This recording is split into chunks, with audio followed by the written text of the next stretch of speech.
भगत भगवान की है आरती, पापियों को पाप से है तारती।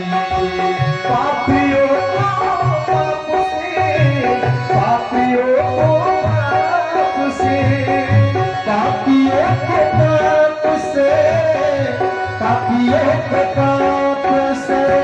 भागवत भगवान की है आरती, पापियों को पाप से है तारती। श्री भागवत भगवान की है आरती, पापियों को पाप से है तारती। ये अमर ग्रंथ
ये शांति गीत पावन पुनीत पापों को मिटाने वाला, हरि दर्श कराने वाला। ये शांति गीत पावन पुनीत पापों को मिटाने वाला, हरि दर्श कराने वाला। ये शांति गीत पावन पुनीत पापों को मिटाने वाला, हरि दर्श कराने वाला। ये शांति गीत पावन पुनीत पापों को मिटाने वाला, हरि दर्श कराने वाला। हे सुख करनी ये दुख हरनी, ये सुख करनी ये दुख हरनी, ये सुख करनी ये दुख हरनी, ये सुख करनी ये दुख हरनी। मधुसूदन की आरती, पापियों को पाप से है तारती। श्री भागवत भगवान की है आरती, पापियों को पाप से है तारती। भागवत भगवान की है आरती, पापियों को पाप से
पापियों को पाप से आरती। श्री भागवत भगवान की है आरती, पापियों को पाप से है आरती। भागवत भगवान की है आरती, पापियों को पाप से है आरती। श्री भागवत भगवान की है आरती, पापियों को पाप से है तारती। कर्पूर गौरम गंगावतारम संसार सारम भुजगेन्द्रहारम सदा वसन्तं हृदयारविन्दे भवं भवानी श्रीदं नमामि। तमेव माता च पिता तमेव बन्धो च सखा त्वमेव विद्याद्रविडं तमेव सर्वं मम देवदेव। ओम जलेन शीतलेन कर्णं पुष्पादिवन्दनं देवताभिवन्दनं दिव्याभिवन्दनम् आरोग्यार्थेयारार्तिक्यग्रहणं हस्तौ प्रक्षालनं मां हस्ते पुष्पं कृत्वा मन्त्रपुष्पाञ्जलिं। ओम विश्वतक्षक्षोरोता विश्वतो मुखो विश्वतो बाहुरोता विश्वतसपाद संबाहुभ्यां समदिसंवदतैर्द्यावा भूमि जनयन् देवैकः। मन्त्रपुष्पाञ्जलिं समर्पयामि। नमः सर्वहितार्थाय जगदाधारकेतवे साष्टाङ्गोऽयं प्रणामस्तु व्रतनेन मया कृतः। पापोऽहं पापकर्माहं पापात्मा पापसम्भवान् त्राहि मां रुक्मिणीनाथ सर्वपापहरो भव सर्वदुःखहरो भव सर्वकष्टहरो भव। रंजमूलिये से वृंदावन बिहारी लाल की जय। लंबोदर गणेश भगवान की जय। श्री रामचंद्र भगवान की जय। दुर्गा महारानी की जय। भागवत महापुराण की जय।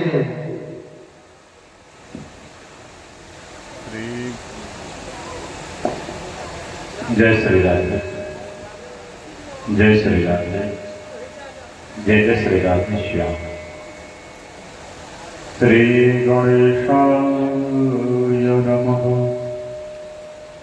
श्री सरस्वत्यै नमः, श्री वेद पुरुषाय नमः, श्री गुरुभ्यो नमः। हरि ओम। कामाख्ये वरदे देवी नीलपर्वतवासिनी त्वं देवी जगन्माता योनिमुद्रा नमोऽस्तुते। कामाख्ये कामसम्पन्ने कामेश्वरि हरप्रिये कामना देहि मे नित्यं कामेश्वरि नमोऽस्तुते। गुरुर्ब्रह्मा गुरुर्विष्णुर् गुरुर्देवो महेश्वरः गुरुः साक्षात् परं ब्रह्मा तस्मै श्री गुरवे नमः। ध्येयं सदा परिभवाग्नमभीष्टदोहम् तीर्थास्पदं शिववीरेञ्चनुतं शरण्यम्। भृत्यादिहं प्रणतपालभवाब्धिपोतम् वन्दे महापुरुषते चरणारविन्दम्। वंशे विभूषितकरान्नवनीरदाभात् पीताम्बरादरुणबिम्बफलादरोष्ठात् पूर्णेन्दुसुन्दरमुखादरवेन्द्रनेत्रात् कृष्णात् परं किमपि त्वमहं न जाने। अतुलितफलधामं स्वर्णशैलापदेहं धनुजवनकृशानं ज्ञानिनामग्रगण्यं सकलगुणनिधानं वानराणामग्रगण्यं रघुपति प्रिय भक्तं वातजातं नमामि। श्री सीतानाथ समारंभां रामानंदाय मध्यमाम् अस्मदाचार्य पर्यन्तां वन्दे गुरु परम्पराम्। प्रथम गुरु सुमिरन करो, द्वितीय मनाओ गणेश, तृतीय मनाओ माँ सरदा, मेरे कंठ में करो प्रवेश। श्री शुकाचार्य के पद कमल मैं पुनि पुनि करहु प्रणाम। श्रीमद् भागवती कथा करहु सुजान अभिराम। राधा राधा कहत ही सब बाधा मिट जाए, कोटि जन्म की आपदा नाम लियो सो जाए। राधा मेरी स्वामिनी, मैं राधे को दास, जन्म जन्म मोहि दीजिए श्री वृंदावन को वास। कामाख्या मेरी मात है, पिता मेरे विश्वनाथ, इन दोनों के चरणों में मेरा कोटि कोटि प्रणाम।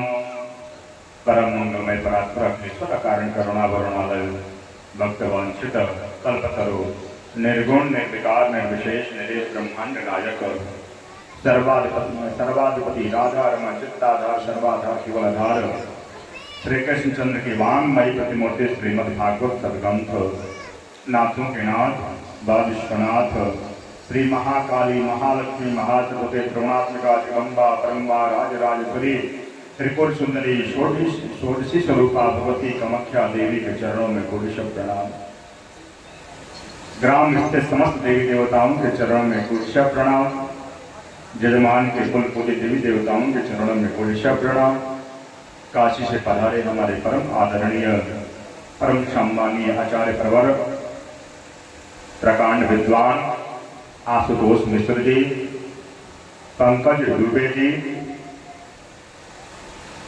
एवं आपके सहयोगी मंचासीन हमारे संगीत के प्रकांड विद्वान, उपस्थित समस्त भक्तवृंद, सती अनसुईया के चरित्र को चरितार्थ करने वाली हमारी भक्तिमयी माताएं, उपस्थित समस्त बच्चे, समस्त बिटियाएं एवं समस्त हमारे भाई, परीक्षित के रूप में विराजमान रविंद्र प्रताप सिंह जी, संतोष सिंह जी, शिवम प्रताप सिंह जी, वीरेंद्र सिंह जी, बबलू सिंह जी, अंकित सिंह जी, नीतीश कुमार सिंह जी एवं यशपाल सिंह जी। आज भाग्योदयेन बहुजन्म समर्जितेन, आज हम लोगों का कई जन्म जन्मांतर का शुभपूर्ण उदय हुआ है, जिसके फलस्वरूप हम लोग इस भूमि पे बैठे हुए हैं। और यह जो भूमि है यह श्रद्धाम वृंदावन बन चुका है हमारा। जहाँ कहीं भी कथा होता है वहाँ पे अयोध्या, मथुरा, माया, काशी, कांची, बद्रिका इतने सप्तपुरी प्रतिष्ठित सातों पुरियों से और चारों धामों से देवी देवता विराजमान हो जाते हैं कथा श्रवण करने के लिए। और कथा के जो अनन्य रसिया हैं हनुमान जी महाराज, यह सबसे पहले आ जाते हैं। जिस दिन कथा का समय और डेट तय होता है उसी दिन से हनुमान जी महाराज आज आकर के बैठ जाते हैं और अपना कार्य स्वयं करा लेते हैं। सरस्वती मैया ब्रह्मलोक को छोड़ करके दौड़ते हुए आते हैं कथा श्रवण करने के लिए। गणेश जी महाराज, जितने देवी देवता हैं यह कथा सुनने के लिए दौड़ करके चले आते हैं। एक बार भोले बाबा मैया पार्वती के साथ में विहार करने के लिए निकलते हैं और एक निर्जन स्थान है। उस निर्जन स्थान में भोले बाबा साष्टांग प्रणाम करते हैं। मैया पूछती है, बाबा आप तो देवों के देव महादेव हैं और आप इस निर्जन वन में इस निर्जन स्थान को क्यों प्रणाम कर रहे हैं? बाबा कहते हैं देवी यहाँ आज से हजारों वर्ष पूर्व यहाँ पे श्रीमद् भागवत की कथा हुई थी, इसलिए जहाँ कहीं भी श्रीमद् भागवत की कथा होती है वह स्थल पूजनीय हो जाता है, वह स्थल देवतुल्य हो जाता है। बाबा मैया पार्वती को लेकर के एक श्मशान भूमि के पास में पहुंचते हैं और वहां पर भी साष्टांग प्रणाम करते हैं। मैया पूछती है बाबा वह तो निर्जन स्थान पे आप इसलिए प्रणाम किए थे क्योंकि वहां हजारों वर्ष पूर्व श्रीमद् भागवत की कथा हुई थी, लेकिन यह तो स्मशान भूमि है, यहाँ पे आने के बाद लोग अपने आप को अशुद्ध मानते हैं और स्नान करते हैं और आप स्मशान भूमि को प्रणाम कर रहे हैं। बाबा कहते हैं देवी यहाँ आज से हजारों वर्ष बाद यहाँ पे श्रीमद् भागवत की कथा होगी, इसलिए मैं इस भूमि को प्रणाम करता हूँ। यह भूमि पूजनीय है, देवतुल्य है। कहने का अभिप्राय यह है कि जहाँ कहीं भी श्रीमद् भागवत की कथा होती है वह भूमि देवतुल्य हो जाता है। क्यों देवतुल्य हो जाता है? इसलिए देवतुल्य हो जाता है कि जहां अयोध्या तहां राम नहीं, जहां अयोध्या तहां राम नहीं, जहां संत वहां राम, जहां संत वहां राम। जहां कहीं भी कथा होता है वहां पे प्रभु श्री राम चल करके आते हैं और जो भक्त कथा श्रवण करते हैं उनका उद्धार कर देते हैं। महाराज रामायण में गोस्वामी तुलसीदास जी कहते हैं राम एक तापस यतारी नाम कोटि खल कुमत सुधारी। राम जी तो एक तपस्वी की पत्नी गौतम ऋषि की पत्नी अहिल्या का उद्धार किया था, लेकिन राम नाम ने तो करोड़ों अरबों खरबों अनगिनत खलों का उद्धार कर दिया महाराज। इसलिए आइए सभी लोग प्रेम से तालियों की सेवा करते हुए सब लोग कहेंगे हमारे तन में है राम। थोड़ा जोर से बोलो मैया, पैसा नहीं लगता है बोलने के लिए। मैं ऐसा आप लोग मत सोचिएगा कि महाराज पैसा मांग रहे हैं। थोड़ा जोर से बोलिए मेरे तन में है राम। तो भैया जोर से बोलो ना, पैसा थोड़ा लगता है बोलने का। बोलो मेरे तन में है राम, मेरे मन में है राम, मेरे रोम रोम में समाये मेरे राम है, मेरे जीवन में राम ही राम है। देखिए अगर आप कथा में संकीर्तन करते हैं तो पता है क्या होता है, जन्म जन्मांतर के पाप आपके संताप के रूप में निकलते हैं और निकल करके आपके शरीर से भागते हैं महाराज। और जो कथा में चुपचाप बैठा रहता है गुम के तरह, उसके ऊपर पाप जाकर के बैठ जाता है पड़ोसी का। तो आप लोग क्या चाहते हैं कि पड़ोसी का पाप आपके ऊपर बैठ जाए? बोलिए, बचना है ना पाप से? तो बचना है तो सभी लोग तालियों की सेवा करते हुए बोलेंगे श्री राम जय जय राम, श्री राम जय जय राम, श्री राम जय जय राम, श्री राम जय राम,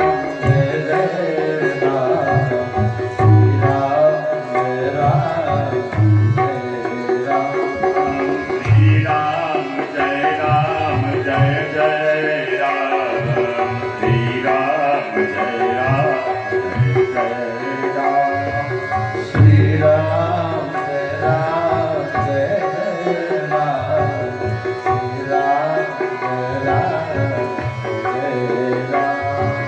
जय जय विघ्न हरण हनुमान, जय जय विघ्न हनुमान, श्री राम जय जय राम, श्री राम जय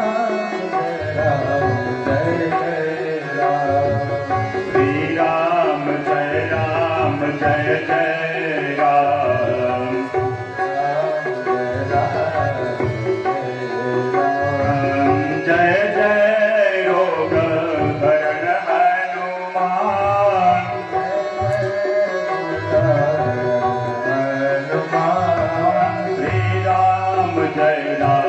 जय जय राम। श्री राम जय राम जय जय राम। श्री राम जय राम जय जय राम। श्री राम जय राम जय राम। श्री राम जय राम जय जय राम। श्री राम जय राम जय राम। यही आपका अपना धन है, यही आपका अपना धन है। बच्चे हमारे अपने हैं, बहुत प्रेम है। मकान हमारा अपना है, दुकान हमारा अपना है, भूमि हमारा अपना है, पत्नी हमारी अपनी है। लेकिन यह हमारे साथ जाएंगे महाराज, ये सब यही रह जाएंगे। चाहे आप जितना बैंक बैलेंस बना लीजिए, लेकिन सारा बैंक बैलेंस आपका यही रह जाएगा। और आपके साथ में क्या जाएगा? श्री राम जय जय राम। श्री राम जय जय राम। श्री राम जय जय राम। श्री राम जय जय राम। पुत्र आपका कहाँ तक साथ देगा महाराज? तो मुखाग्नि तक साथ देगा। आपकी पत्नी दरवाजे तक साथ देगी। आपके इष्ट मित्र भाई बंधु स्मशान तक साथ देंगे। लेकिन इसके आगे आपका साथ कौन देगा? श्री राम जय जय राम। श्री राम जय जय राम। श्री राम जय जय राम। श्री राम जय जय राम। मान मेरा कहना नहीं तो पछताएगा। मान मेरा कहना नहीं तो पछताएगा। मिट्टी का खिलौना मिट्टी में मिल जाएगा। मिट्टी का खिलौना मिट्टी में मिल जाएगा। मान मेरा कहना नहीं तो पछताएगा। मिट्टी का खिलौना मिट्टी में मिल जाएगा। मेरा कहना नहीं तो पछताएगा। मिट्टी का खिलौना मिट्टी में मिल जाएगा। बेटा क्या करता है? बेटा बेटा क्या करता है? बेटा तेरा एक दिन पड़ोसी बन जाएगा। बेटा तेरा एक दिन पड़ोसी बन जाएगा। मिट्टी का खिलौना मिट्टी में मिल जाएगा। मिट्टी का खिलौना मिट्टी में मिल जाएगा। मान मेरा कहना नहीं तो पछताएगा। मान मेरा कहना नहीं तो पछताएगा। मिट्टी का खिलौना मिट्टी में मिल जाएगा। मिट्टी का खिलौना मिट्टी में मिल जाएगा। बेटी बेटी क्या करता है? बेटी बेटी क्या करता है?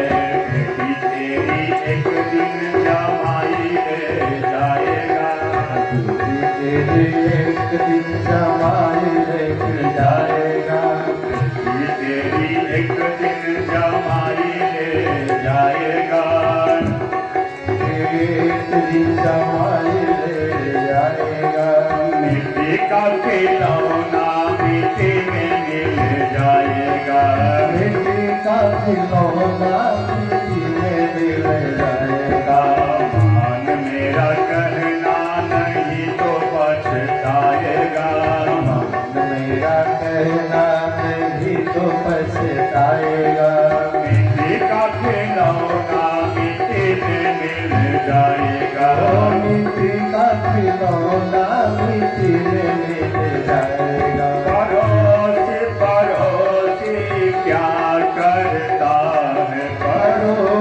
पड़ोसी क्या करता है। पड़ोसी तो एक दिन जला के चला आएगा। पड़ोसी तो एक दिन जला के चला आएगा। मिट्टी का खिलौना मिट्टी में मिल जाएगा। मिट्टी का खिलौना मिट्टी में मिल जाएगा। मान मेरा कहना नहीं तो पछताएगा। मेरा कहना नहीं तो पछताएगा। मिट्टी का खिलौना मिट्टी में मिल जाएगा। मिट्टी का खिलौना मिट्टी में मिल जाएगा। मात पिता तेरे कुटुंब कबीला। मात पिता तेरे कुटुंब कबीला। विपदा पड़े पर कोई न किसी का।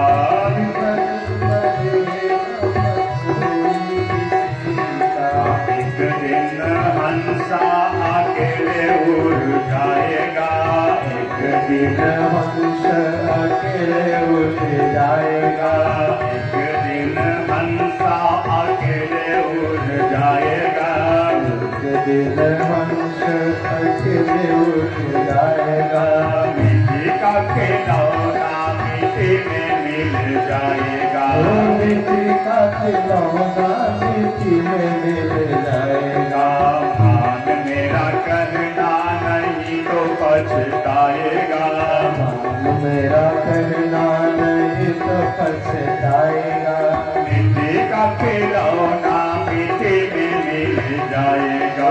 मिट्टी का खिलौना मिट्टी में मिल जाएगा। धन दौलत तेरे कोठिले बंगले। धन दौलत तेरे कोठिले बंगले। इनसे ममता छोड़ के पगले। भीषण ममता छोड़ के पगले। सब कुछ तेरा यहीं पे रह जाएगा। सब कुछ तेरा यहीं पे रह जाएगा। सब कुछ तेरा यहीं पे रह जाएगा। सब कुछ तेरा यहीं पे रह जाएगा। मिट्टी का खिलौना मिट्टी में मिल जाएगा। मिट्टी का खिलौना मिट्टी में मिल जाएगा। मान मेरा कहना नहीं तो पछताएगा। मान मेरा कहना नहीं तो पछताएगा। मिट्टी का खिलौना मिट्टी में मिल जाएगा। मिट्टी का खिलौना मिट्टी में मिल जाएगा। मिट्टी का खिलौना मिट्टी में मिल जाएगा। मिट्टी का खिलौना मिट्टी में मिल जाएगा। मनुष्य जन्म तूने पाए रे बंदे। जन्म तुम पाए रे बंदे। कर्म न कर तू जग में गंदे।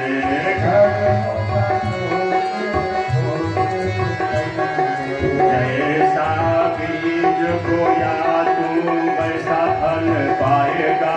जैसा बीज बोएगा वैसा तू फल पाएगा। मिट्टी का खिलौना मिट्टी में मिल जाएगा। मिट्टी का खिलौना मिट्टी में मिल जाएगा। मान मेरा कहना नहीं तो पछताएगा। मान मेरा कहना नहीं तो पछताएगा।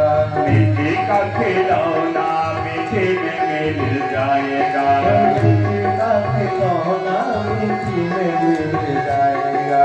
खाली हाथ आया है।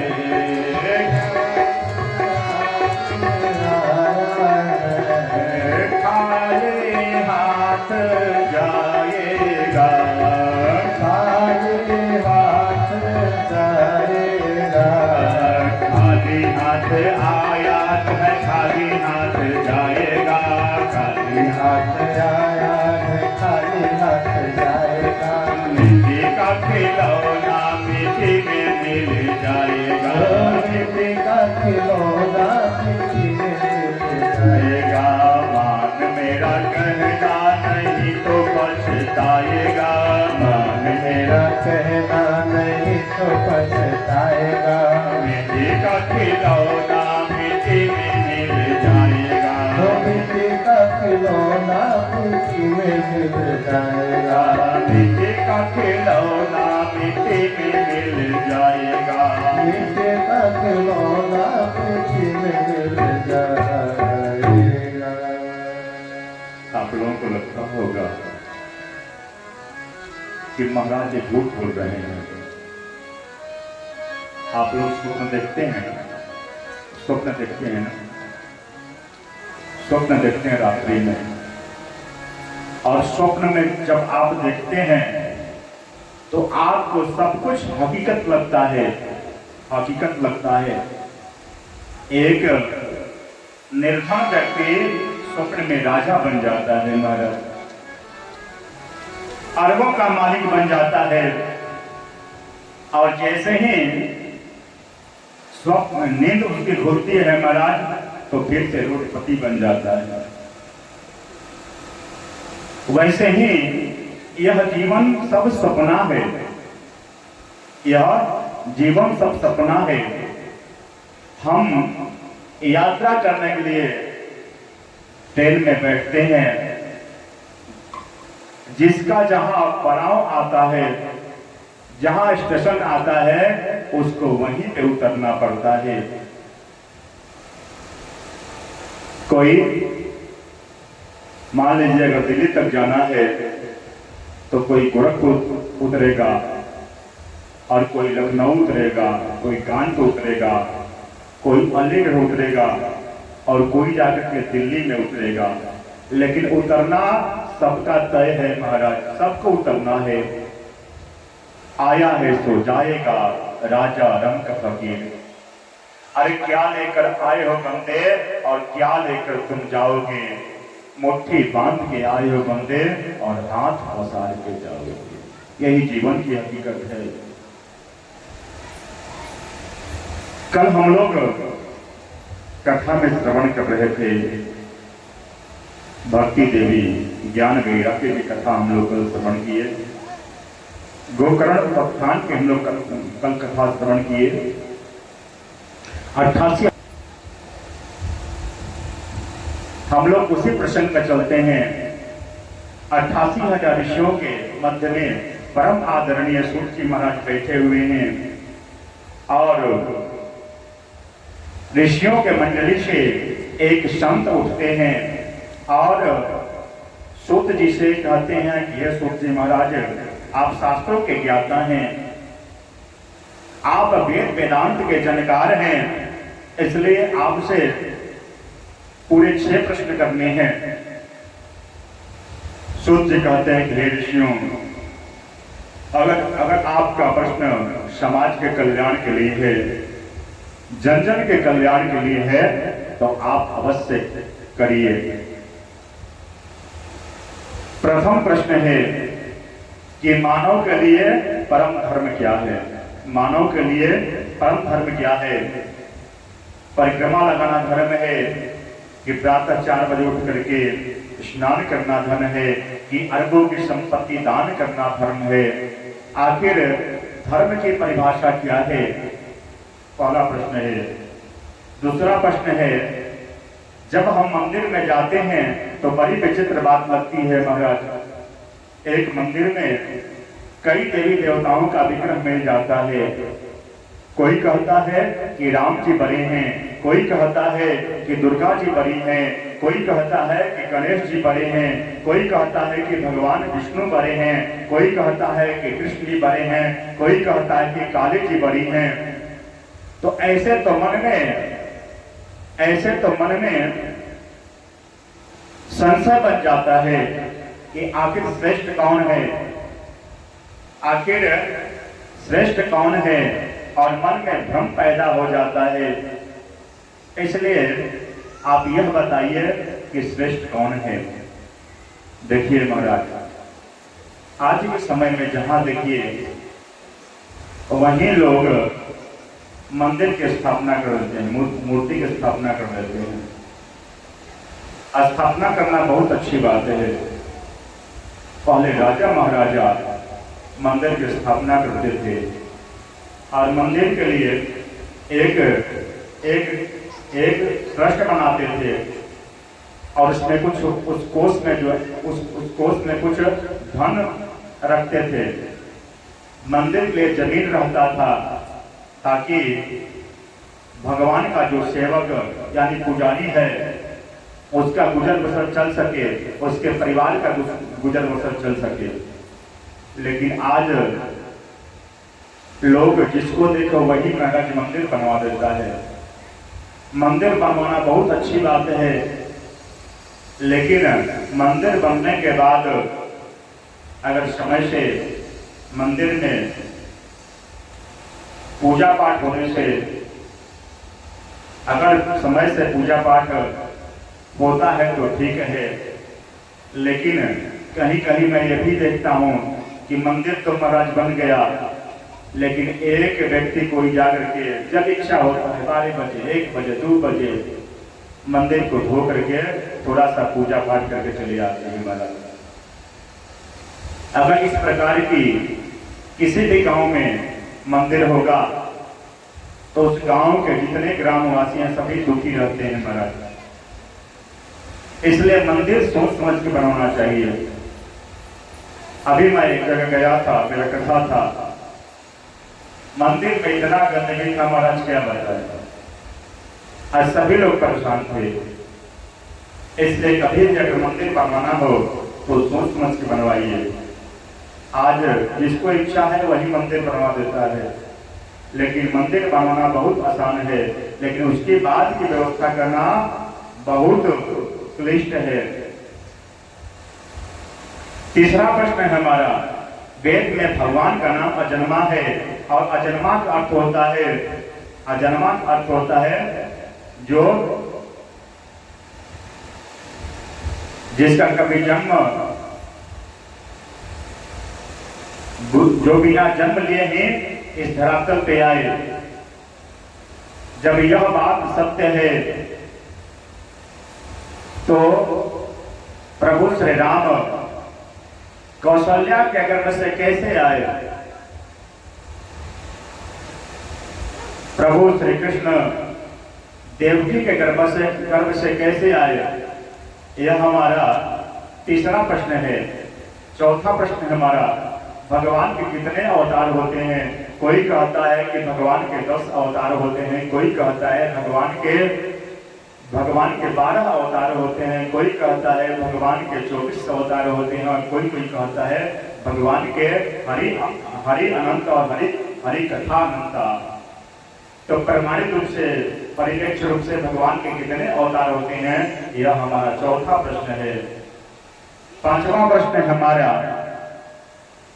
वक्ता वह कुशल होता है जो बड़ी सी बात को छोटी बना करके बोले। अगर हम सागर के पास अगर हम जाते हैं जल भरने के लिए तो हमारे पास कितना क्षमता है, हमारा पात्र की क्षमता कितना है कि हम उसमें जल भर सकें। इसलिए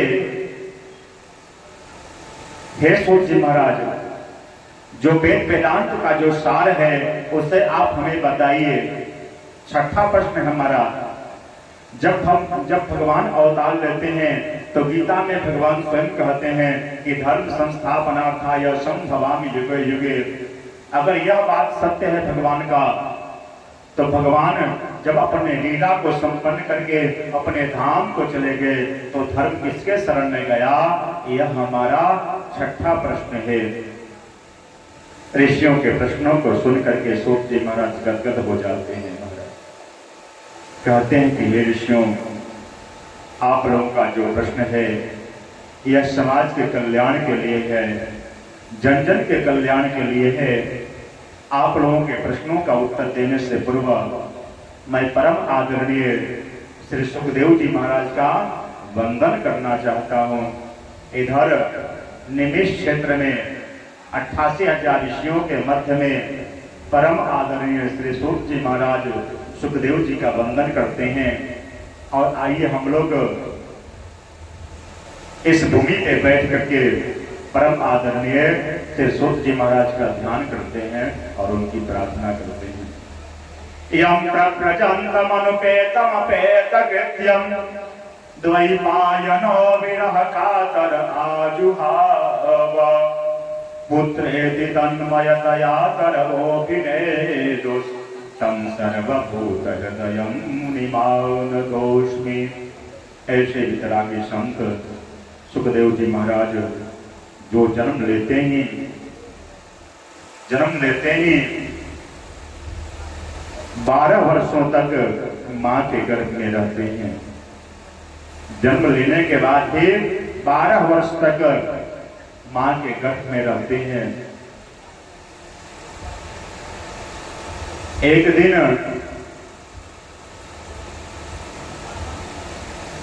व्यास जी की पत्नी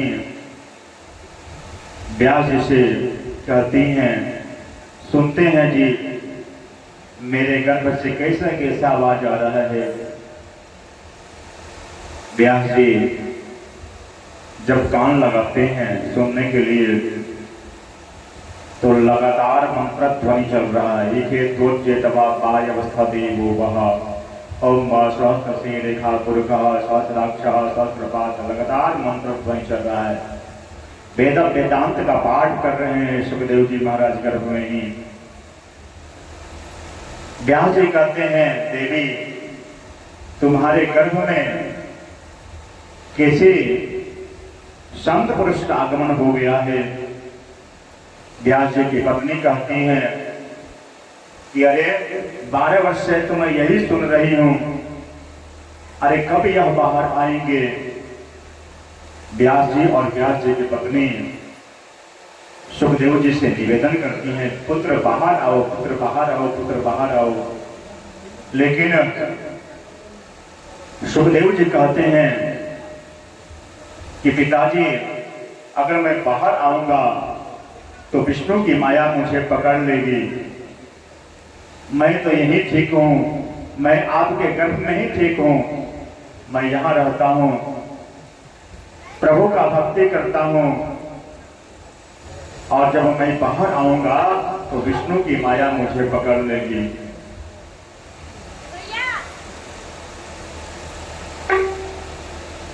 व्यास जी कहते हैं सुखदेव जी से, बेटा कोई 12 वर्ष तक अपनी मां के गर्भ में रहता है, तुम बाहर आओ।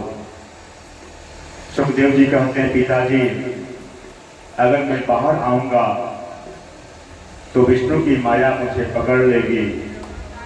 अगर भगवान विष्णु स्वयं आकर के कहें कि जब मैं बाहर आऊंगा तो विष्णु का जो माया है, इस माया के चक्र से अगर मैं मुक्त रहूं तब तो मैं आऊं, अन्यथा मैं यही हूं। भगवान विष्णु आते हैं वेद व्यास जी के कहने से। सुखदेव जी बाहर तो आते हैं, गर्भ से बाहर तो आते हैं और सीधे वन के लिए प्रस्थान कर जाते हैं। पुत्र विरह से, पुत्र प्रेम के चलते व्यास सुखदेव जी के पीछे पीछे जा रहे हैं। पुत्र वापस आ जाओ, पुत्र वापस आ जाओ, पुत्र वापस आ जाओ। लेकिन सुखदेव जी वन के तरफ जा रहे हैं महाराज। एक बार पलट करके सुखदेव जी कहते हैं, क्यों? व्यास जी कहते हैं कि पुत्र का कर्तव्य होता है कि पिता को मुखाग्नि दे, तिलांजलि दे, तब पिता को मुक्ति मिलती है। सुखदेव जी कहते हैं, पिताजी अगर पुत्र से ही पिता को मुक्ति मिलती तो ये चींटी, चूहे, कुत्ते, बिल्ली, शेर, भालू, गिद्दर, इनके कितने पुत्र होते हैं, सर्वप्रथम इन्हीं को मुक्ति मिल जानी चाहिए। इतना ही कहते हैं और पुनः वन की तरफ प्रस्थान कर जाते हैं। फिर भी व्यास जी पीछे पीछे जा रहे हैं, सुखदेव जी का पीछा कर रहे हैं। पुत्र आ जाओ, पुत्र आ जाओ, पुत्र रुक जाओ, पुत्र चल चलो घर पे। लेकिन सुखदेव जी कहाँ मानते हैं। वृक्ष कहते हैं। क्यों? पराशर नंदन व्यास जी महाराज, एक बार सुखदेव जी आपके पुत्र बने तो आपके अंदर इतना प्रेम पुत्र के प्रति, और पता नहीं यह सुखदेव जी पता नहीं कितने बार आपके पिता बन चुके हैं, लेकिन इनके अंदर कहां पुत्र के प्रति प्रेम प्रकट हुआ था। अरे क्यों सुखदेव जी का पीछा कर रहे हैं? आप वापस चले जाइए। व्यास जी वापस आते हैं, वापस आ जाते हैं। ऋषियों के मंडली से एक ऋषि उठ करके पूछते हैं कि यह सुखदेव जी कौन है? यह सुखदेव जी कौन है? और अभी आप कहे हम लोगों से कि जन्म के 12 वर्ष तक मां के गर्भ में रहे, यह कैसे संभव है? तो कहते हैं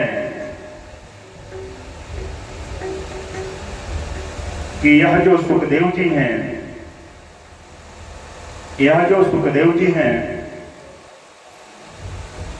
यह गोलोक धाम में राधा जी के यहाँ रहते हैं।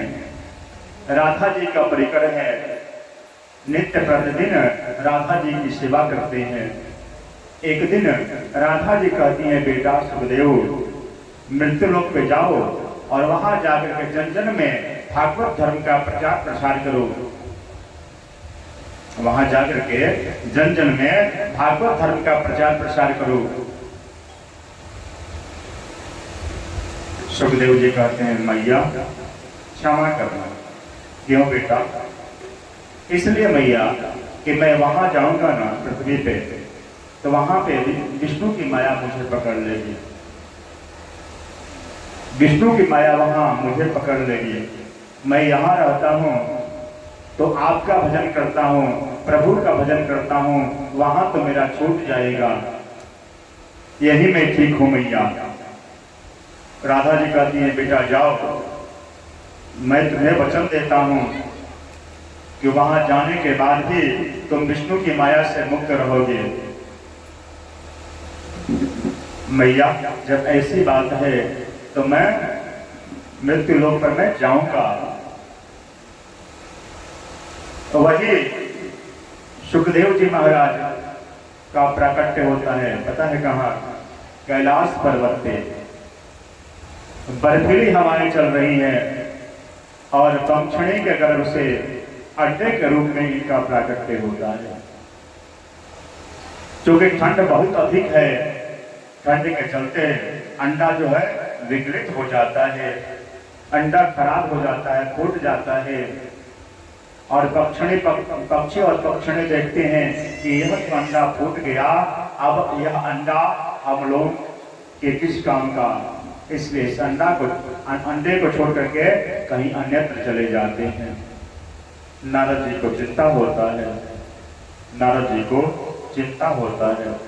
नारद शब्द का अर्थ क्या है? तो कहते हैं, नारद ज्ञान ददाति इति नारदः, जो जीवन में ज्ञान प्रदान करे उसका नाम है नारद।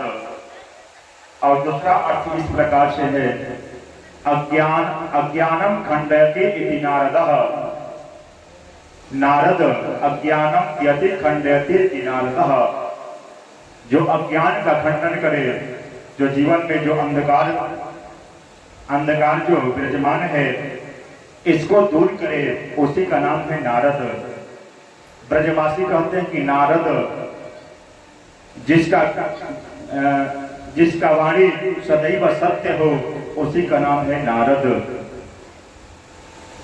नारद जी की एक और विशेषता है महाराज, जिस घर में खूब प्रेम रहता हो, नारद जी अगर उस घर में प्रवेश कर जाते हैं, क्या होता है? घर में झगड़ा शुरू हो जाता है। और जिस घर में खूब चकाचक झगड़ा होता हो ना, नारद जी उस घर में अगर प्रवेश कर जाते हैं तो प्रेम चकाचक हो जाता है। नारद जी सोचते हैं कि मेरे चलते विष्णु और लक्ष्मी में भी झगड़ा हो चुका है, मेरे चलते ब्रह्मणानी और ब्रह्मा जी में भी झगड़ा हो चुका है, लेकिन देखो भोले बाबा और मैया पार्वती में कितना प्रेम है। वहीं चलता हूँ, कुछ उपाय करता हूँ, और कैसे भी सुखदेव जी का प्राकट्य होना चाहिए। नारद जी पहुंचते हैं कहाँ? कैलाश पे। उस समय भोले बाबा समाधि में हैं। मैया पार्वती जब नारद जी को देखती है ना, कहती हैं कि आइए आइए, पधारिए पधारिए, बहुत कृपा किए आप, बहुत दिनों के बाद आपका दर्शन हुआ है। क्यों नारद जी महाराज, कहीं आना जाना बंद कर दिए हैं क्या? नारद जी कहते हैं मैया अब मैं आपसे क्या बताऊं, सुर नर मुनि सबकी यही रीति, और स्वार्थ लागी करी सो प्रीति। देवता तक, मनुष्यों की हम क्या बात करें, देवता तक स्वार्थ से लोग प्रेम करते हैं, इसलिए मैं कहीं भी अब आना जाना एकदम बंद कर दिया हूं मैया। अब तो सिर्फ मैं जहां रहता हूं वहीं पे श्रीमन नारायण नारायण नारायण, श्रीमन नारायण नारायण नारायण, नारायण नारायण नारायण, श्रीमन नारायण नारायण नारायण, श्रीमन नारायण नारायण नारायण, श्रीमन नारायण नारायण नारायण। मैं हर समय अहर्निश द्वादशाक्षर मंत्र का जप करते रहता हूँ, क्योंकि मुझे सत्य का बोध हो गया है कि यह जो संसार है वह बनावटी है। संसार में दिखावटी प्रेम है। अगर मेरा कोई अपना है तो वह क्या है? श्री राम जय जय राम, श्री राम जय जय राम, श्री राम जय राम, श्री राम जय राम जय राम, श्री राम जय जय राम,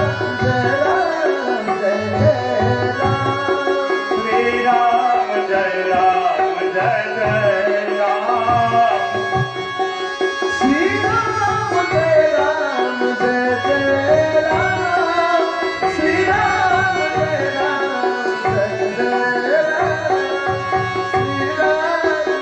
राम जय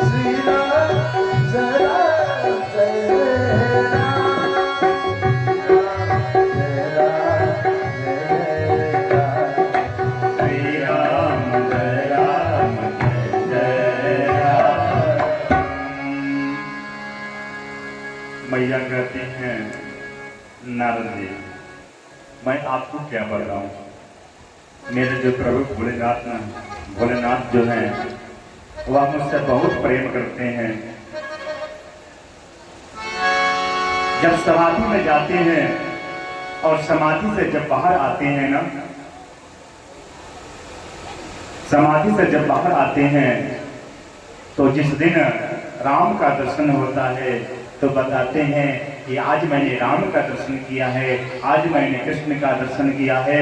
और यहाँ तक शास्त्र में बतलाया गया है कि गोपनीय गोपनीय गोपनीय प्रयत्नतः, गुरु मंत्र अति गोपनीय रखना चाहिए। लेकिन हमारे जो प्रभु हैं, हमारे जो स्वामी हैं, वह यह बता दिए हैं कि मेरा गुरु मंत्र यह है। गुरु मंत्र अति गोपनीय रखना चाहिए महाराज।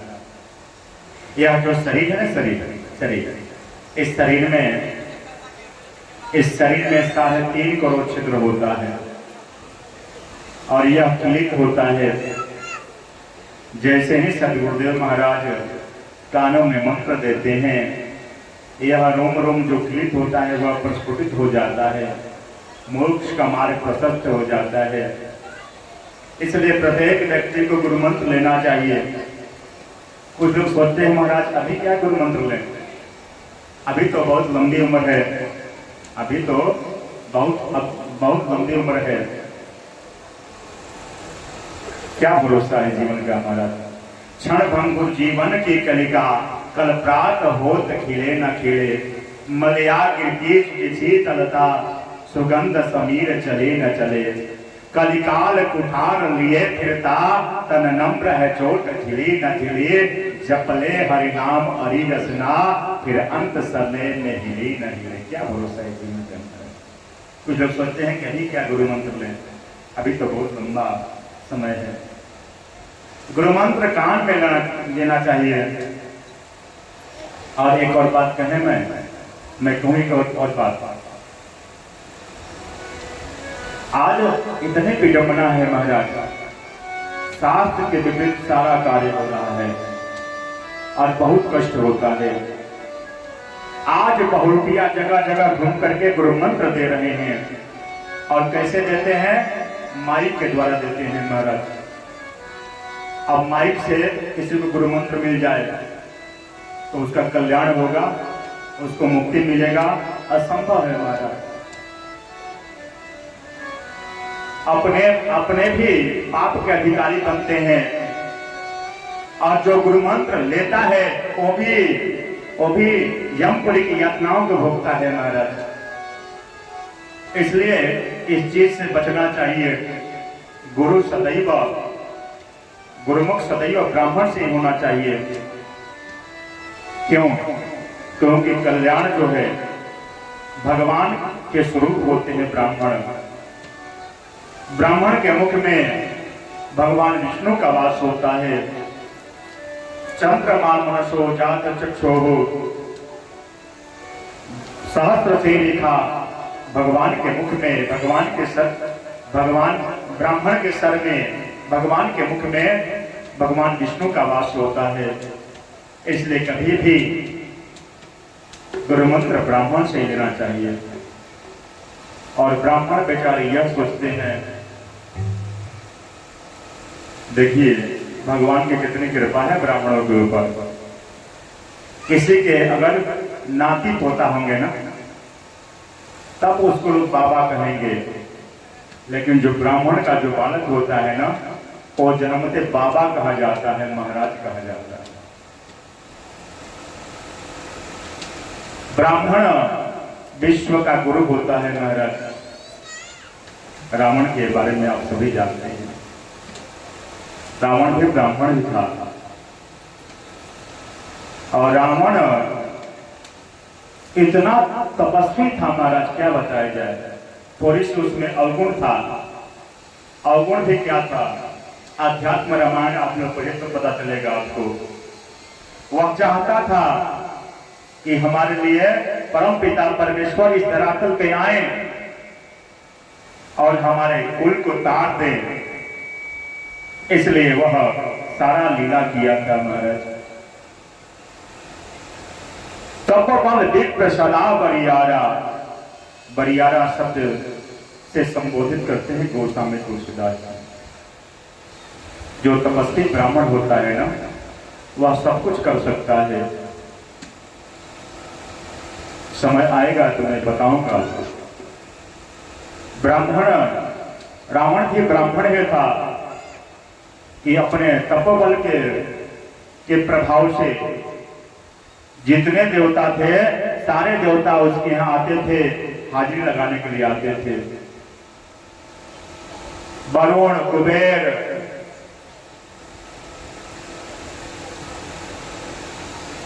वायु, सभी, वरुण देव, वायुदेव, सभी लोग आते थे।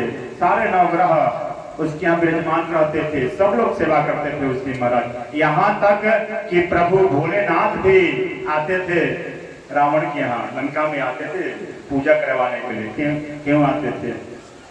रावण जब जाता था ना कैलाश पे, तो बड़ा उधम मचाता था। मैया पार्वती कहती हैं कि बाबा एक काम करो, कृपा करो मेरे ऊपर, आप ही अपने भक्त के यहाँ चले जाया करो पूजा करवाने के लिए। जितना उसको इच्छा हो पूजा करने का, उतना वो पूजा कर लेगा। यहाँ आता है तो कभी नंदी को परेशान करता है, कभी तुम्हारे आसन को उठाता है, बैठाता है, उठाता है, बैठाता है, मुझे भी परेशान करता है। मैं तो उससे तंग आ जाती हूँ। ऐसा करो बाबा कि आप ही चल जाया करो वहां पे। तो भोले बाबा स्वयं जाते थे रावण के पास पूजा करवाने के लिए। गुरु मंत्र को गोपनीय होना चाहिए, लेकिन आजकल लोग गुरु मंत्र भी लोग माइक से देना शुरू कर दिए महाराज। जब माइक से गुरु मंत्र लेगा व्यक्ति तो उसका कल्याण होगा, कल्याण होगा कहां कल्याण होने वाला है। गुरु मंत्र क्या है? गुरु मंत्र हमें मुक्ति प्रदान कराता है। जैसे एक बालक जो है मेला में खो गया है और जोर जोर से रो रहा है, पुलिस वाला आता है, उस बच्चे को चौकी पर अपने लेके आता है, पुलिस चौकी पर लेकर के आता है और उसके जो असली माता पिता होते हैं उन्हें समर्पित कर देता है। यही काम सदगुरुदेव महाराज का होता है। महाराज, यही काम सदगुरुदेव महाराज का होता है। हम इस संसार में खोए हुए हैं, यह तेरा है मेरा है के चक्कर में हम लोग फंसे हुए हैं और सदगुरुदेव महाराज आते हैं और सत्य का बोध कराते हैं। हमारे जीवन में हमें सत्य का बोध कराते हैं और कानों में गुरु मंत्र देते हैं। हम उस मंत्र के माध्यम से, उस मंत्र के जप के माध्यम से मुक्ति का मार्ग हमारा प्रशस्त हो जाता है और अंत में हम भगवान के बोध के अधिकारी हो जाते हैं। महाराज, मैं इस मंच से मैं कह रहा हूं, मेरे बात को आप लिख लीजिएगा। अगर आपके जीवन में किसी भी प्रकार की समस्या हो ना, किसी भी प्रकार की समस्या हो, तो आप 20 मिनट बैठ करके अपने सतगुरुदेव भगवान का ध्यान करिएगा। महाराज, आपको समस्या से निजात मिल जाएगा। मैं सत्य कहता हूं, मेरे जीवन में भी कभी कभी ऐसी परिस्थिति आती है कि मैं परेशान हो जाता हूं, तो मैं 20 मिनट बैठ करके अपने सतगुरुदेव भगवान का ध्यान करता हूं। बोले सतगुरुदेव भगवान की जय, सतगुरुदेव भगवान की जय, सतगुरुदेव भगवान की जय। रास्ता मिल जाता है महाराज, रास्ता मिल जाता है। गुरु मंत्र को अति गोपनीय रखना चाहिए, लेकिन मेरे पतिदेव, मेरे प्रभु मुझसे बताए हैं कि मुझे यह गुरु मंत्र मिला है। नारद जी को तो मौका चाहिए, नारद जी को मौका मिल जाता है। नारद जी कहते हैं, देवी मैया ये सब तो ठीक है, लेकिन भोले बाबा जो अपने गले में मुंडों के माला को पहनते हैं, पता है उसमें किसके किसके मुंड हैं? मैया कहती है, अरे बाबा तो हमको सब कुछ बताए हैं, लेकिन मुंडों में किसके किसके माला हैं ये अभी तक छुपा करके क्यों रखे हैं? क्या बात है? मैया मना कर देती है। नारद जी कहते हैं, तो क्या आपसे खाक प्रेम करते हैं भोले बाबा? उस समय से अपने पतिदेव की प्रशंसा कर रही हैं।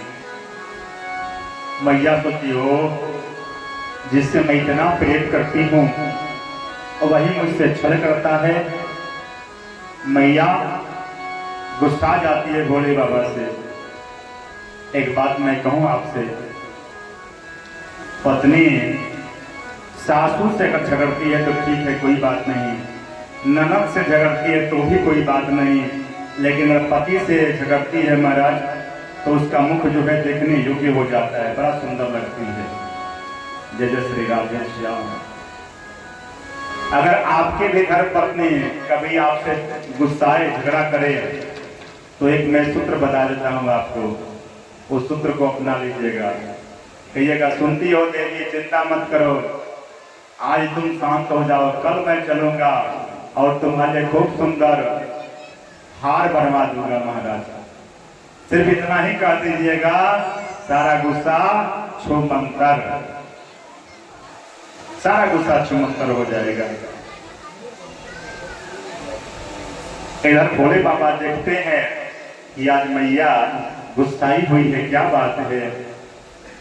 नारद जी अपना काम करके चले जाते हैं। भोले बाबा पूछते हैं, देवी क्या बात है, क्यों इतना तुम आज लाल पीला लग रही हो, क्या बात है, कुछ बात हो तो बताओ। मैया कहती है बाबा स्वामी आप तो छलियां हैं। बाबा कहते हैं कि तुम मुझे छलियां कह रही हो, मैं तुमसे कितना प्रेम करता हूं और तुम मुझे छलियां बोल रही हो। अरे समाधि में जो जिसका भी दर्शन होता है मैं तुमसे बता देता हूं, यहाँ तक कि गुरु मंत्र भी मैं तुमसे बता दिया हूं। मेरे जीवन की जो भी बातें हैं सब कुछ तुम जानती हो और तुम मुझे छलिया बोल रही हो।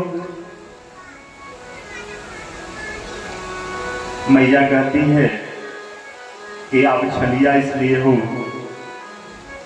ये बताइए कि आप अपने गले में जो मुंडों के माला को पहनते हैं उसमें किसके किसके मुंड लगे हैं, आप मुझसे कभी बताए हैं? बाबा की आंखों में आंसू आ जाता है। बाबा कहते हैं देवी ऐसे तो आप जगदम्बा हो, परम्बा हो, राजराजेश्वरी हो, त्रिपुर सुंदरी हो, सोटसी हो, भगवती दुर्गा हो, लेकिन जब भी तुम अपने शरीर का परित्याग करती हो ना, जब भी तुम अपने शरीर का परित्याग करती हो तब तुम्हारे सर को काट करके मैं माला में पिरो लेता हूँ ताकि तुम्हारी याद मेरे साथ सदैव बना रहे, मेरे साथ सदैव बना रहे।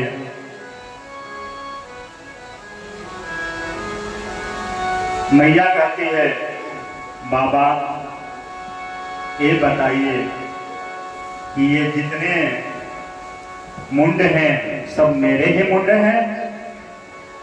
बाबा कहते हैं हाँ सब आपके ही मुंड हैं।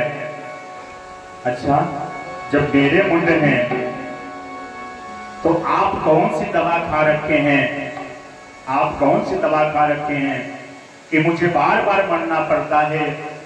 और जब से यह सृष्टि का सृजन हुआ है तब से लेकर के आज तक आप जीवित हैं। क्या बात है, क्या बात है, आप कौन सी दवा खा रखे हैं? बाबा कहते हैं देवी मैंने श्रीमद् भागवत का रसपान किया है। अब मैया पार्वती को भोले बाबा श्रीमद् भागवत की कथा श्रवण कराने जा रहे हैं। लगी है लगी से लगन लागी उनसे जो सारे जहां में लगी है लगाया, जो रहता है जंगल में पर्वत के ऊपर, जहां पर न जाती है दुनिया की माया। जटा गंगधारा गले शर्फमाला, जटा गंगधारा गले शर्फमाला, जो हरदम बदन पे है भस्म रमाए, जो देता है दुनिया को लेता न कुछ भी है। उस धर्मनाथ की मैं तो आशा लगाया। डूब जोरे मनवा,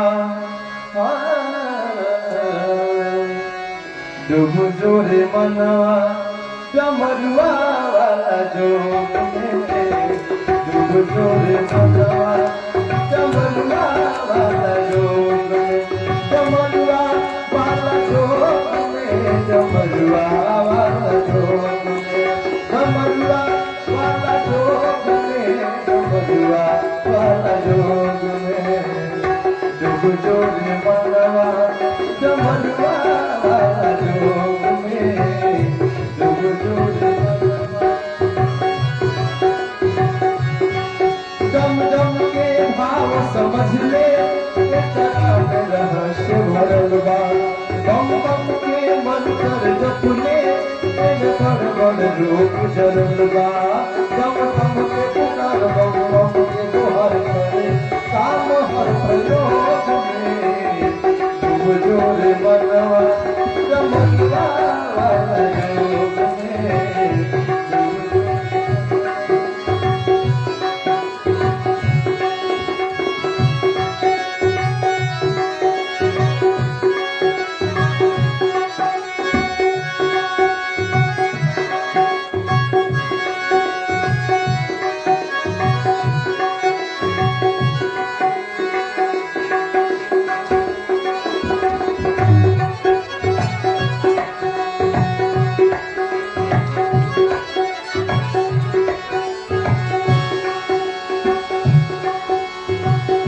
डमरू के जोग में वियोग न बुझाई, माया के जाल में ना मन अधुराई, माया के जाल में ना मन अधुराई। डमरू के जोग में वियोग न बुझाई, माया के जाल में ना मन अधुराई, माया के जाल में ना मन अधुराई। डूबन से पवरेला हो, डूबन से पवरेला, डूबन से पवरेला, सफलता हर प्रयोग में। डूब चोर मनवा डमरुआ वाला जोग में, डूब चोर मनवा डमरुआ वाला जोग में, डमरुआ वाला जोग में, डमरुआ वाला जोग में, डमरुआ वाला जोग में, डमरुआ वाला जोग में। डूब चोर मनवा डमरुआ वाला जोग में, डूब चोर मनवा डमरुआ वाला जोग में। बड़ बड़ ज्ञानी लोग ज्ञान बतियाई, गणिका अजामिल में फांसी के न पाई, ये गणिका अजामिल में फांसी के न पाई, वो गणिका अजामिल में फांसी के न पाई, गणिका अजामिल में फांसी के न पाई। बड़ बड़ ज्ञानी लोग ज्ञान बतियाई, गणिका अजामिल में फांसी के न पाई, गणिका अजामिल में फांसी के न पाई। पावे वाला पावता हो, पावे वाला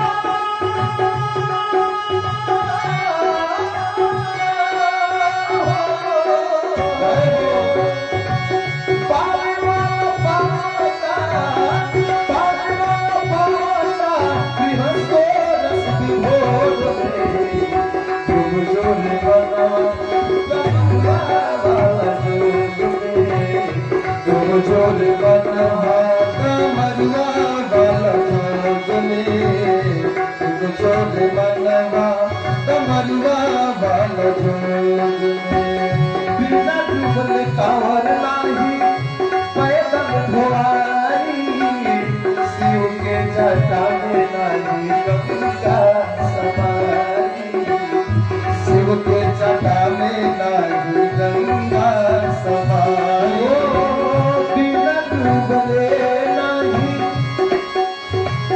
बिना डूबले कांवर पैदल ना ढोलाई, शिव के जटा में नाही गंगा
भोले बाबा से मैया पार्वती निवेदन करती हैं कि बाबा मुझे भी आप श्रीमद् भागवत का रसपान करा दीजिए।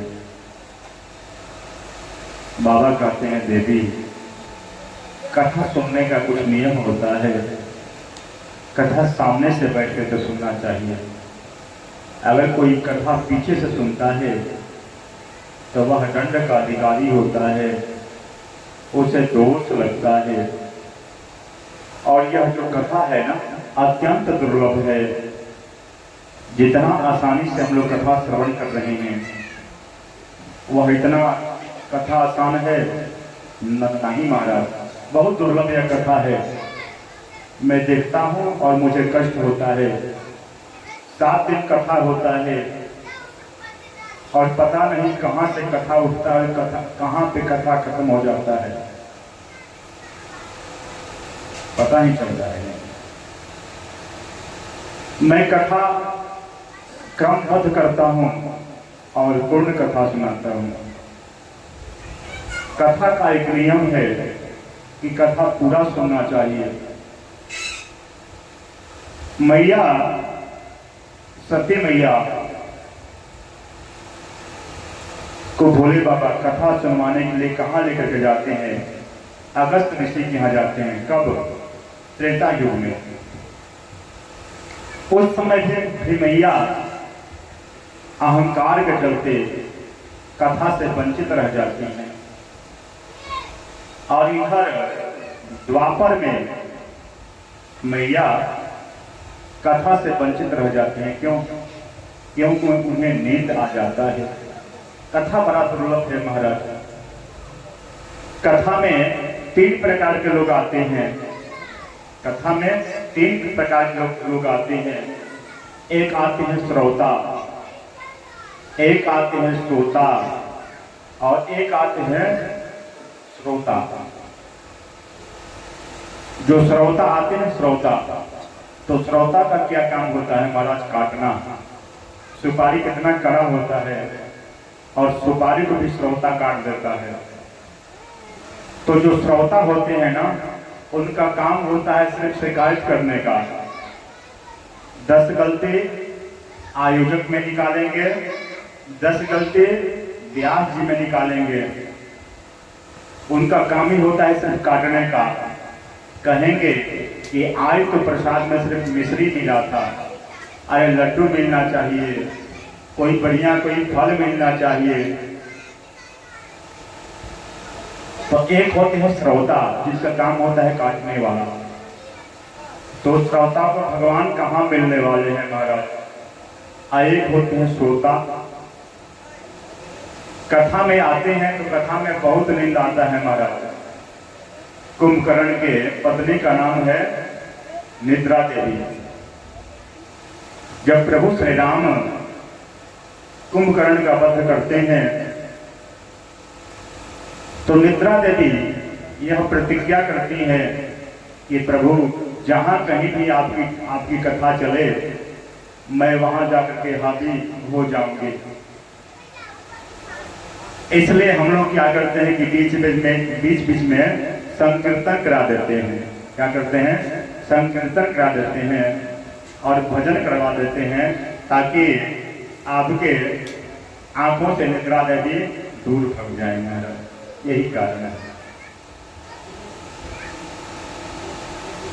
और तीसरा श्रोता आते हैं। श्रोता क्या करते हैं महाराज? सारी कथा को बड़ा प्रेम से सुनते हैं। जब तक कथा चलता है, एक आसन पे बैठ करके कथा को सुनते हैं और सुन करके अपने हृदय में बैठाते हैं महाराज, अपने हृदय में बैठाते हैं। और घर जाकर के सोचते हैं कि महाराज जी आज यह कथा सुनाए हैं, महाराज जी आज यह कथा सुनाए हैं। तो जो श्रोता होते हैं उन्हीं के लिए भगवान के पार्षद आते हैं। बाकी जो श्रोता होते हैं और श्रोता होते हैं, उनका जीवन ऐसे ही बीत जाता है महाराज। जैसे मैया पार्वती जी को अहंकार हो गया था त्रेता युग में, बोलो जय जय श्री राधे श्याम। आप लोग बड़ा भाग्यशाली हैं महाराज कि आप लोगों को पूर्ण कथा श्रवण करने का मौका मिलेगा। 7 दिन का कथा होता है और कथा भी अधूरा ही रह जाता है, लेकिन आप लोगों को चकाचक 8 दिन तक कथा सुनने को मिलेगा। बोलो जय जय श्री राधे श्याम। और सारी कथा को आप लोगों को मैं सुनाऊंगा, यह मेरा वचन है व्यासपीठ से। बाबा कहते हैं देवी कथा सामने से बैठ करके सुनना चाहिए और कथा में बीच बीच में ताली बजाना चाहिए। और जब मैं कथा करता हूँ ना तो मैं समाधि में चला जाता हूँ। मुझे कैसे पता चलेगा कि आप कथा सुन रही हो कि सो गई हो, क्योंकि कथा में बहुत नींद आता है महाराज। बोलो जय जय श्री राधे श्याम। चंद्रमा को रास्ते पे रख देते हैं, सर्प को रख देते हैं बाहर ही, और नंदी को सभी को दरवाजे पर ही रख देते हैं। जब आप अमरनाथ की यात्रा करेंगे तो रास्ते में ही सब लोग आपको मिलेंगे। शेषनाग, नंदी बाबा, चंद्रमा सबका स्थान है। और बाबा अकेले मैया पार्वती जी को लेकर के गुफा में प्रवेश करते हैं, कैलाश की गुफा में प्रवेश करते हैं। एकदम सुनसान स्थान है।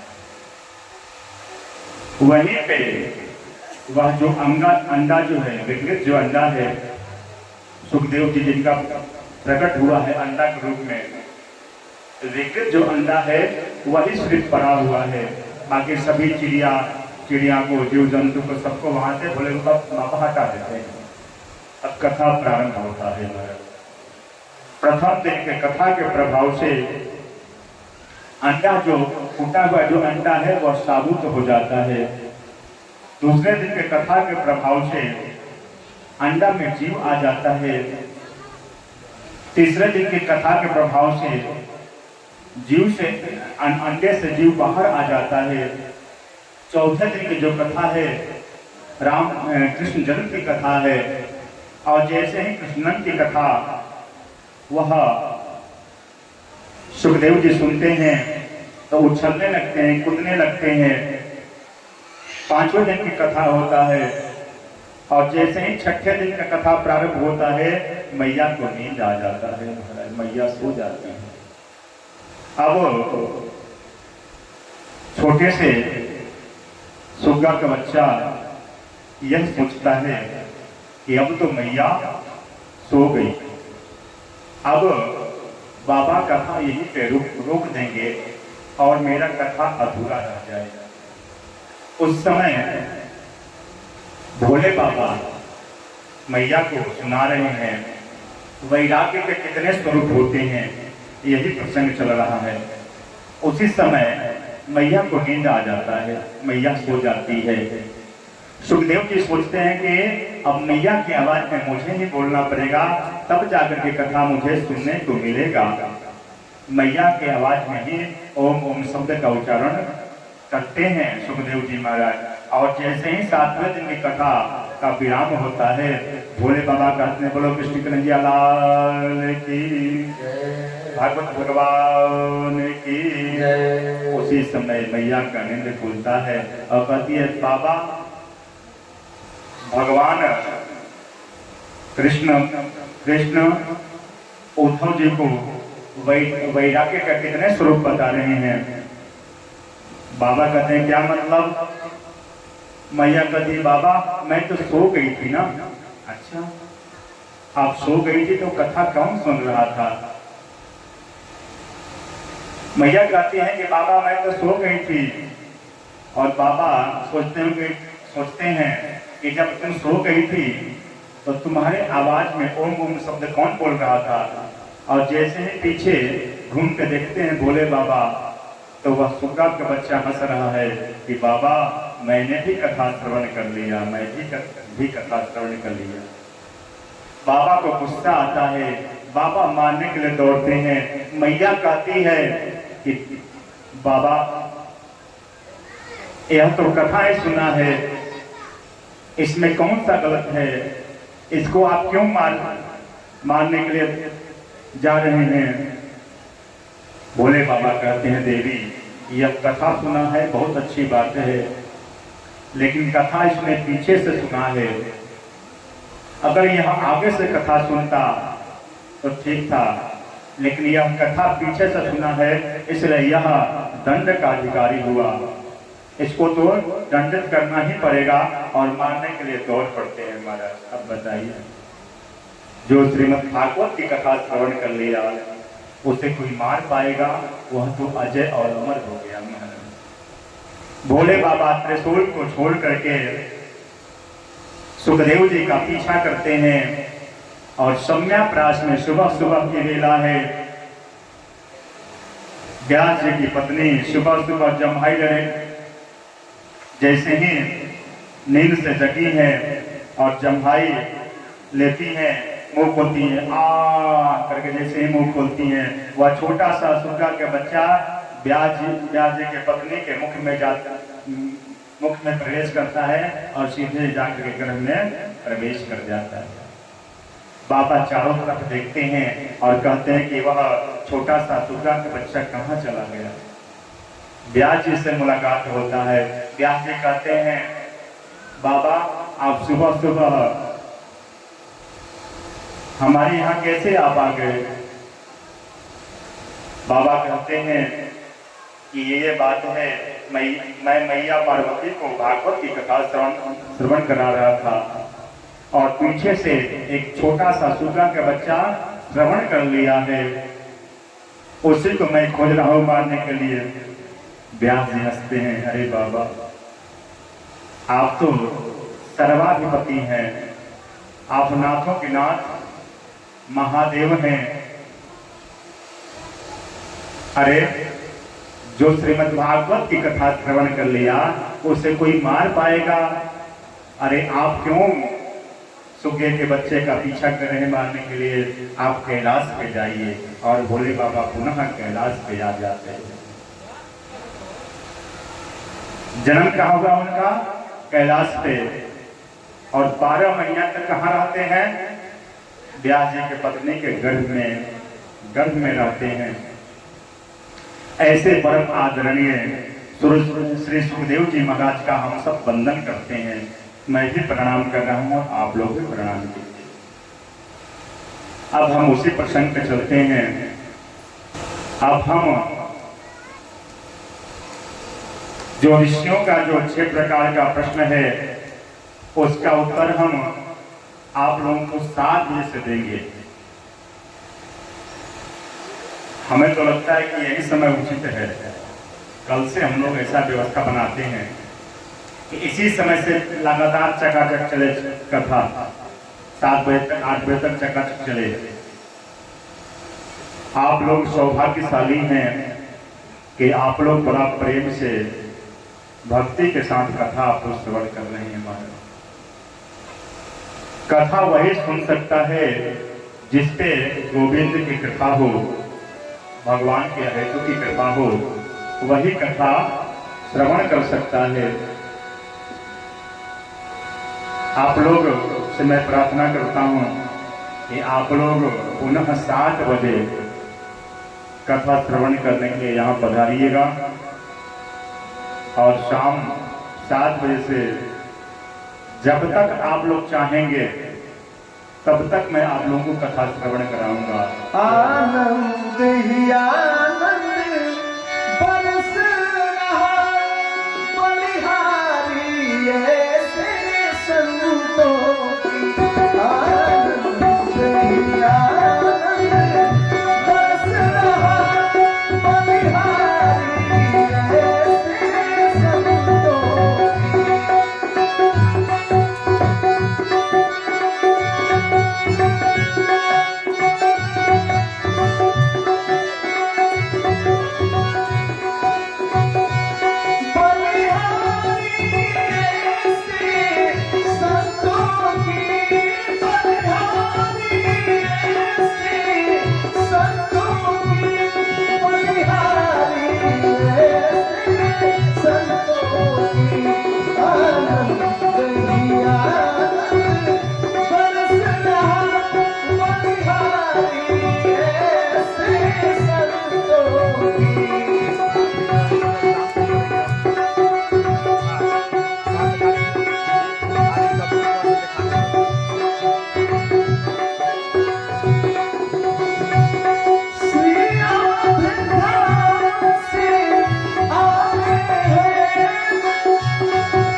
की